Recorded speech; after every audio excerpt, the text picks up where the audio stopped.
रहमान मलिक साहब की गुफ्तगू आपने मुलाहिज़ा की सिक्योरिटी खदशात की बिना पे पीपल्स पार्टी के कायदीन को आने नहीं दिया गया। इसी हवाले से ताज़ा तरीन सूरत हाल जानते हैं हमारे नुमाइंदे जाहिद खटक से। जाहिद, अब क्या सूरत हाल है वहाँ पर? बिलावल भुट्टो को जाने नहीं दिया गया सिक्योरिटी खदशात की बिना पर।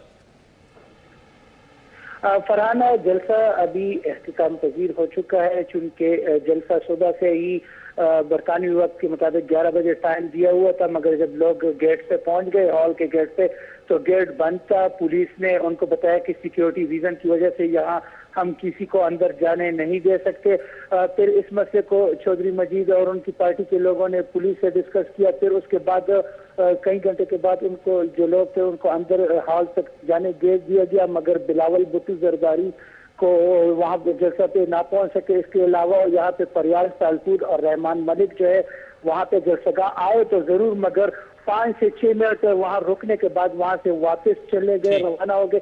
अभी यहाँ पे प्रेस कॉन्फ्रेंस जारी है वजीर आजम आजाद कश्मीर का, उनकी बर्मिंघम में जो रिहाइशगाह है उनमें उनका प्रेस कॉन्फ्रेंस जारी है। प्रेस कॉन्फ्रेंस जारी है और इस हवाले से वो बात करेंगे। बहुत शुक्रिया आपका जाहिद खटक।